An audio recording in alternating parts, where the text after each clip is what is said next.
Hi guys, welcome back to channel. Ay, bebe. Ulit.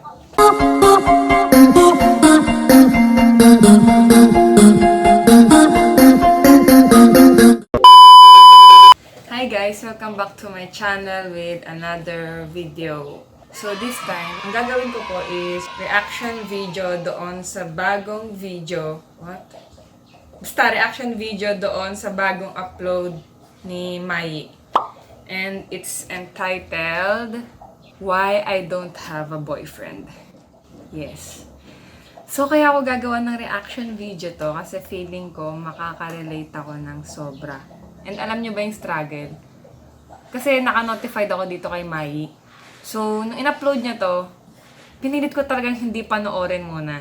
Kasi syempre, para pag ginawan ko ng reaction video, first time ko talaga mapapanood. So, yeah guys. This is it. I really know makaka-relate ako dito. Hi, Mai. I so love you. Kung nakakanood ka man nito, pero alam ko namang hindi mo mapapanood to. So, yeah. Here we go. Heh. Bakit nga kaya, no? Ito lang boyfriend si Mai. Ako rin, hindi ko rin alam eh. Ba't ako wala? So weird. Di wow. What's up, World Wide Web? It's me, Mai again, and welcome to Why Though? Hi, cutie.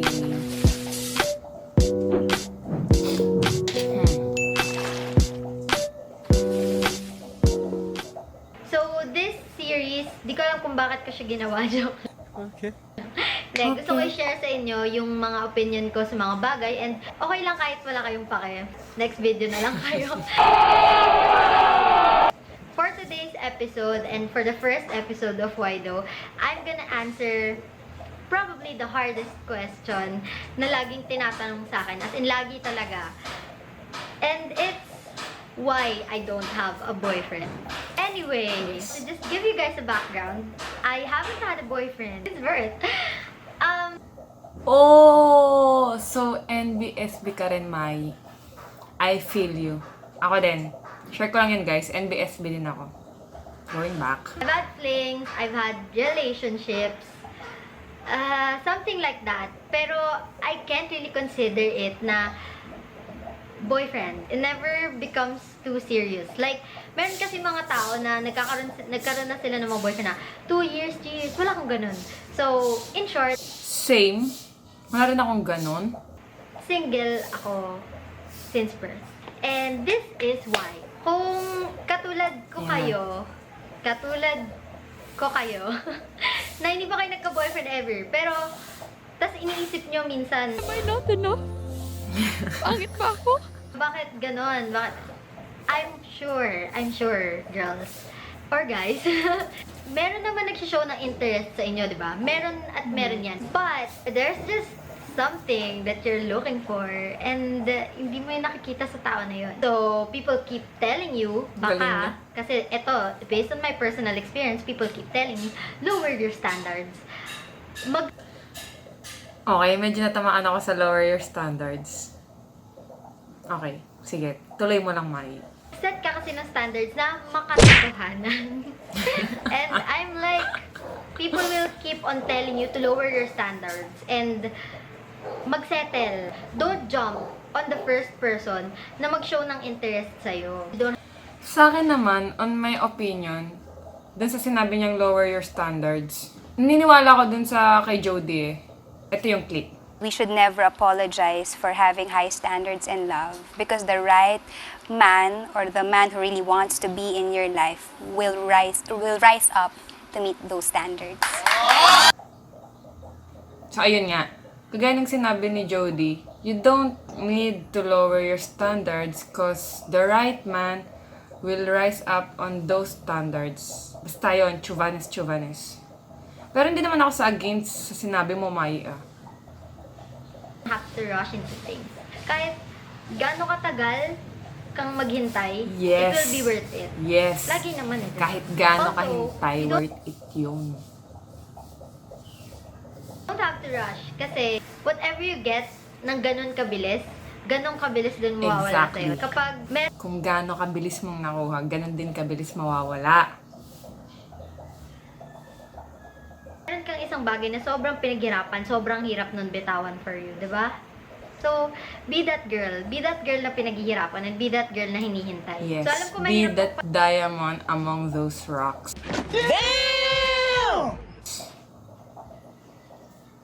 paniwalaan kasi madalas akong humugot sa Twitter. Pero hugot lang yan, guys. Surface lang yan. Ito yung totoong sagot. It's a choice. Choice ko na maging single up until now. Kasi kahit sabihin yung I'm old enough to handle a relationship, Same. ako, personally, I think hindi pa. Hindi pa ako ready sa ganong commitment. So, I'm saving myself from unnecessary hurts and unnecessary heartbreaks. May mga moments naman talaga na fragile ka. Tapos gusto mo lang naman magkikare sa'yo, ng magpapakilig sa'yo, ganon. So, minsan nasasabi ko, gusto ko na ng jowa, ganyan, binigyan na ako ng jowa. Lalayo. Pero Tama. deep inside, alam ko na kapag merong nag-approach, ako yung unang hindi. Kasi nga, alam ko deep inside na hindi pa ako ready. Wala pa ako doon sa position na yun. Yes, Eto cliche, self-love. pero legit, I really Yes. want to give time to myself muna. You should love yourself first.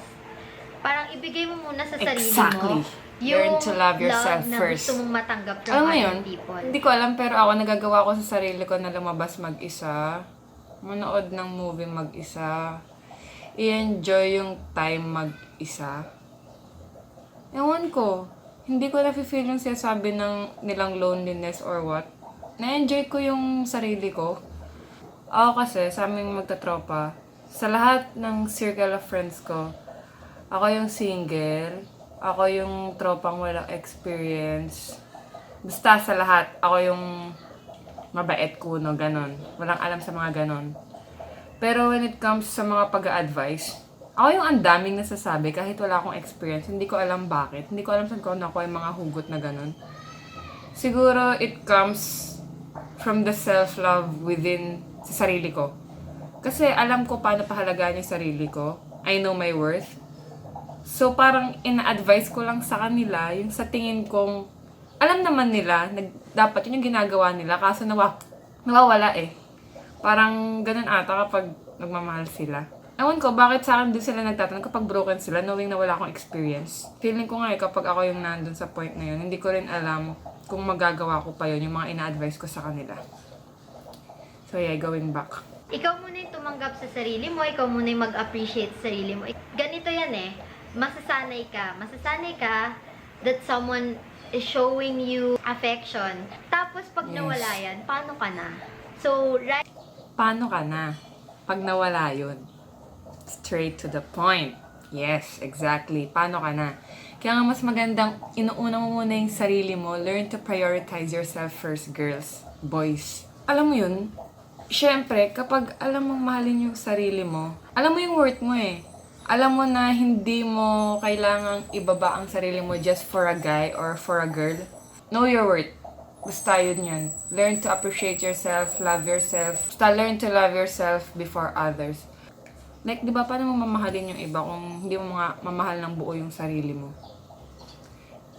right now, in this particular moment of my life, I'm learning to love myself. I'm also just taking my time to know myself more. Paano mo ba kinikilala yung sarili mo? For me, yung nangyayari, when you go through stuff alone, mas nakikilala mo yung sarili mo. Yes. Hindi ko sinasabi na yung friends ko, they're not there for me when I need them. Pero may mga times kasi na you have to deal with stuff alone. And dun ko mas nakikilala yung sarili ko. So yun, I'm just taking my time to know myself more. Para kapag andyan na yung the one, hindi na ako malilito kung ano yung identity. Also, ito, I know this will sound superficial, and again, this is only my opinion, but if I get into a relationship, I wanna date to marry. Hindi naman tayo Yes, I wanna date to marry. It maybe sounds cliche, pero ako kasi naniniwala pa rin ako sa I want my first to be my last. I want lahat ng first ko is para dun sa tamang guy. I mean, alam mo yun, isipin mo pa lang, kasi diba kagaya ng sinabi ko, ako yung, ang dami kong friends na like, ang dami nilang experience or whatsoever. parang sa pakikinig ko pa lang sa kanila, nakakapagod. Yung cycle pa lang na kunyari, magkakakilala kayo, magpapalagayan kayo ng loob, magiging kayo, mag-aaway kayo, magbabati kayo, magiging kayo ulit, pero in the end, magbe-break pa rin kayo. Tapos, magpapakilala ka naman sa bago, same cycle, same shits. Nakakapagod, guys. Iniisip ko pa lang yun, ako yung napapagod na. And, ayoko na dumaan sa ganong cycle. I mean, mas gugustuhin ko na lang munang maging single kaysa repeat on those cycles. You may say na takot ako mag-risk. No. Akala nyo ba sa aming mga NBSB, hindi kami nag-risk? Not porque we're not in a relationship, we're not taking risk, okay? So, syempre, kami rin, nagre-risk din kami in a way na we're rejecting or turning down guys and just choosing friendship instead. Kasi feeling namin they're not the right guy for us. Hindi ko alam. Yun lang yung para sa akin na. Kumbaga, para sa akin, mas gugustuhin ko pang maghintay na lang kesa magpaulit-ulit nung cycle. Decide nun. So, all you can do is pray. Ito lagi kong Yes, prayer kapag pray. meron na-introduce sa akin na guy, tapos parang medyo nakiklik, ganon. Kasi kinakabahan agad ako pag ganon eh. Ewan ko kung ako lang yan. Pinagpipray ko na, Lord, kung hindi pa siya, alisin mo po siya agad sa life ko. Kasi mabilis ako Cute. ma-attach. Again, Oh, mabilis ma-attach. Actually, ako din, Mai. Mabilis ako ma-attach. Hindi lang sa relationship, pati sa friendship. My friends know that. nga. Ayoko nung magsasayang lang ako ng effort sa isang tao, mag-i-invest ako ng time Yes. ko. Ng Yes, yun nga, ito yung effort. sinasabi ko. Tapos, masasayang lang yung lahat. Kasi para saan? Ano lang, nagpakiligan lang tayo. Yun. Nasayang sa lahat, nag-invest. Para saan? Nagpakiligan lang. Ano yun, di ba? Parang, kaya nakakahinayang yung mga relationship na nag-end up, like kunyari, long-term relationship. Tapos mag-end up sila sa ganon. Wala, ang hirap. Ako sa part ko, pag ina-imagine ko, parang ang hirap.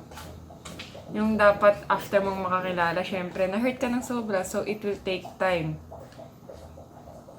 Tapos, pag makakilala ka ulit, tapos ayun na naman. Kaya believe din talaga ako sa mga nagte-take risk in a relationship. Yung hindi sila napapagod magmahal. Alam mo yun, ang galing-galing lang nila, no? Personally, di ko pa naman nakikita yung sarili kong kinakasal eh. Pero, yun lang yung thought, okay? Lastly, I wanna spend more time with friends and family. Admit it or not, kapag meron ka ng jowa, medyo nalilimit na yung time mo with other people. Siyempre, Yes. you will spend time together. So, hindi ka na masyado makakasama. Yes, may mga tropa akong ganun. Porque nagka-jowa lang, kinalimutan na kami. Tapos, kapag nag-aaway sila, wala naman tatakbuhan, kundi rin kami. Eh di wow. Joke lang guys, love you all. Spend time sa friends and family mo. So, I think I'm just not ready to be like that yet. And really, enjoy muna. Enjoy life. I don't know, whenever I read that, I get chills. Parang, nangungusap talaga siya sa akin. Don't get involved. Hayaan niyo si Lord to write your love story. Don't write it on your own. Bakit parang pinapagalitan ko kayo? Sorry na, hindi ako galit. All I can do is trust God, keep my heart pure, be fine with myself, love myself, know my value, and that's it. Thank you so much for watching this video. I hope you liked it, and I'll see you guys on the next episode of I like it. Why Though. Bye! Bye! So, ayun nga. For me naman, on my own opinion, why am I single? Actually, sa hindi nyo man natatanong, ako kasi, since high school hanggang college, lagi akong nagiging one of the boys. Hindi ko yung ginugusto. I mean, ewan ko. Ako siguro yung tipo ng babae na tinatropa lang talaga. Tinatropa lang talaga. Tinatropa lang talaga. Sana sinabi mo para di na umasang may tayo pa sa uli. Sana sinabi mo hahayaan naman kita. Sana sinabi. Hindi, joke lang. Actually, masaya naman kasi maging tropa yung mga lalaki. Hindi naman sa ayaw ko yung tropahin yung mga babae, pero wala yun, napapatropa talaga ako sa kanila. Going back, ayun nga, maybe there is something in me na comfortable sila mag-open up. I don't know kung ano man yun. Pero siguro, kaya dahil din doon, kaya ang hirap magkaroon ng jowa para sa akin. Kasi more likely, mas gugustuhin kong stay as kung anong meron sa amin as friends. Sayang. Sayang yung friendship. I once took that risk and ayoko nang gawin ulit yun. As of now kasi, parang hindi ko rin naman hinahangad like magka-jowa or what. Yes, 20 na ako, pero gusto ko kasi pag pumasok ako sa isang relationship, I want that to be my first and last. Yes, mahirap. Mahirap makahanap ng ganon. Pero I know there's still someone out there. I want to meet a guy na done of all his games. Yung tapos na maglaro, tapos na lumande, tapos na sa lahat. And also to all NBSB out there, girls, okay lang yan.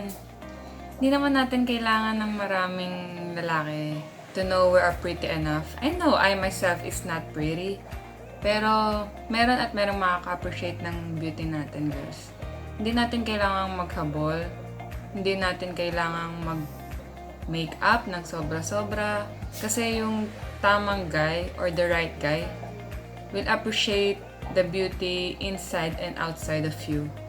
Hindi mo kailangang mag-effort ibahin yung sarili mo just for that guy to like you. Darating yan eh. Not because hindi ka pa nagkakajowa like me and Mai, hindi ikinababa ng ganda mo ang pagiging single since birth. Bakit? Ang bilang ba ng jowa is yung standards kung gaano ka kaganda?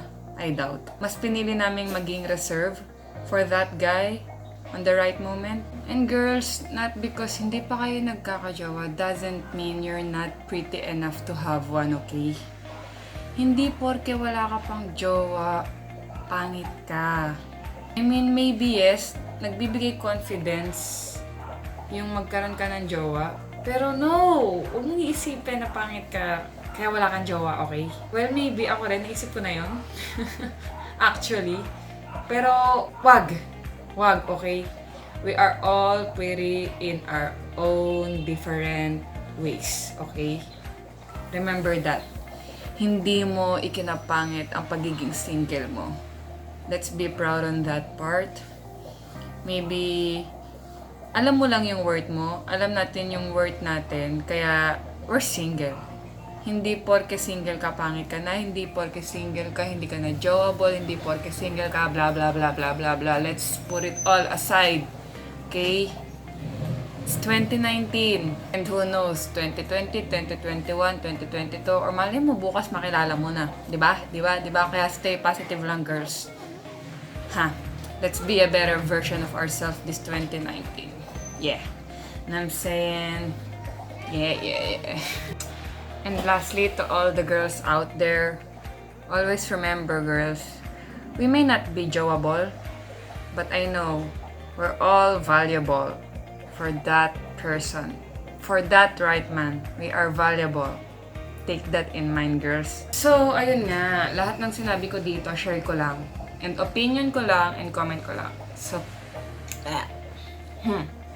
So, kung wala rin kayong pake, go lang. Wala rin akong pake. Charot! Hindi, yun nga. So, opinion ko lang naman to. And hindi ko naman sinasabi na lahat is ganito mag-isip. So, thank you for watching, guys.